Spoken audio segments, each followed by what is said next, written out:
Authorities fear hundreds are still trapped under collapsed buildings, and as Ben said, reports search and rescue teams are running out of time.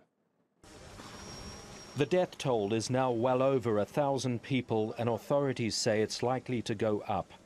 Palu is the part of Sulawesi Island hit hardest by the disaster. Rescuers and recovery teams have focused their efforts and heavy machinery at key points there. Like at this hotel, the Roa Roa, more than 60 bodies have been recovered, but 50 other people are still missing. They include members of a paragliding team in the city for a competition. We remain optimistic that they're alive, even though scientifically speaking, by this time after an event like this, the body has trouble surviving. As these satellite pictures show, the disaster destroyed vast areas. This is the Belaroa neighborhood. The quake caused soil here to turn to liquid. Close to 2,000 houses were swallowed by the earth. But from the ground, rescue efforts here are sparse. Many people are trying to recover the bodies of their relatives and neighbors on their own. Others scrounge for any of their belongings that may be left. Frustration is growing in the city. Residents say it's because deliveries of aid are too slow. Many shops have been raided, often for food and water, or whatever bounty can be dragged away. Some have even started stealing fuel. But blocked roads mean much must be brought in by air. It's a slow process, but the need is increasingly desperate. Ben said, TRT World. We can get some analysis on this now with the seismologist Ian Stimpson, joining us from Kiel in the United Kingdom. Ian, thank you for joining us on TRT World. I wanted to ask you about this dispute over the tsunami warning. There was one given, and then it was stopped after perhaps an hour or so. Can you tell us any more about that and what sort of effect that would have had on the outcome? Yeah, sure. My understanding is that the earthquake happened at 5 local time. A tsunami alert was issued just 5 minutes later. And the video where you see the tsunami waves coming in across the shore occurred another 3 minutes after that, after the initial warning was issued.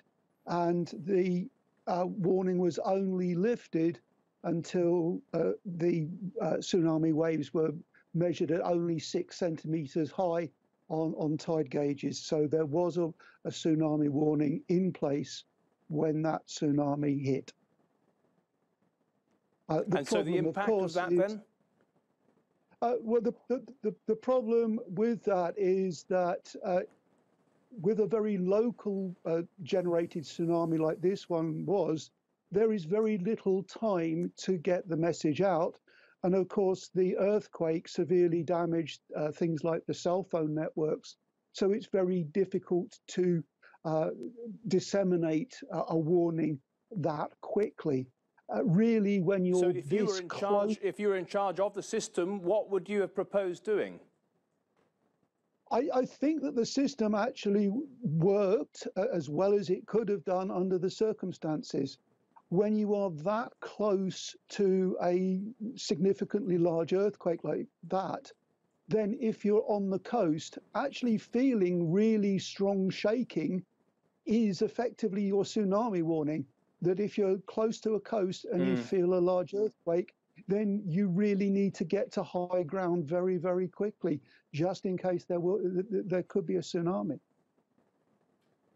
Ian, we're hearing that tremors continue. Is there a risk of another quake on the scale of Friday? Aftershock sequences are always, by their very nature, unpredictable. The usual pattern is that we will expect to have a whole sequence of earthquakes. We've had about 30 so far that have been in the range of magnitude 6 down to magnitude 4. We would expect that pattern to continue over the next few days, weeks, and possibly even months, slowly decreasing in magnitude.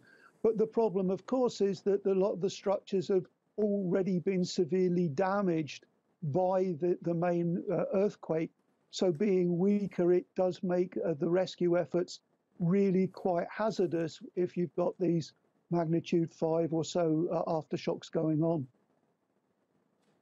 Ian Stimpson, thank you.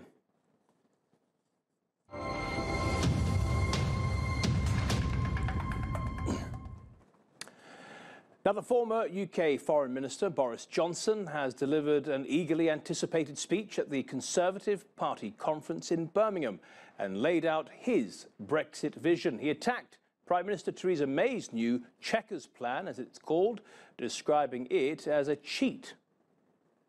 And I hope you will join me in urging our friends in government to deliver what the people voted for, to back Theresa May in the best way possible, by softly and quietly and sensibly supporting her original plan. And in so doing, to show confidence in conservatism and to show confidence in our country. Because if we get it wrong, we will be punished. But if we get it right, we can and will have a glorious future. And this government will be remembered for having done something brave and right and remarkable and in accordance with the wishes of the people. Well, let's go live to Birmingham now. Simon McGregor-Wood is following the Conservative Party conference. Just for our international viewers, Simon, let's just take it easy, a bit of a 101 here. Boris Johnson used to work under Theresa May. He was the Foreign Secretary, she was the Prime Minister. Why is he at their party conference appearing to stab her in the back?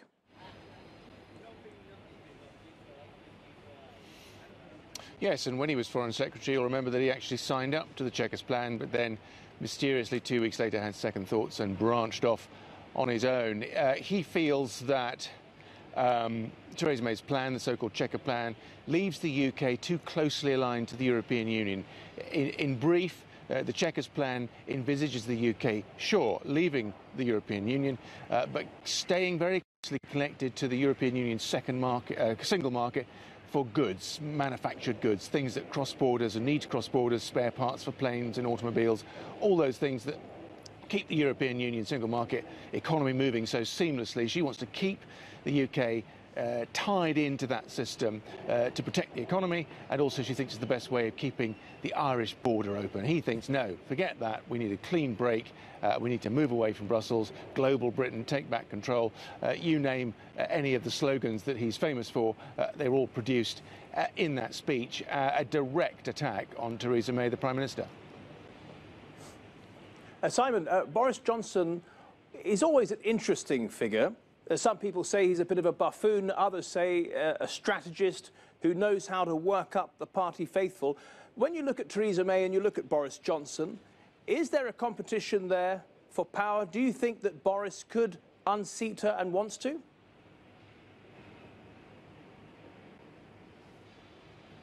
I think that Boris Johnson is an ambitious politician.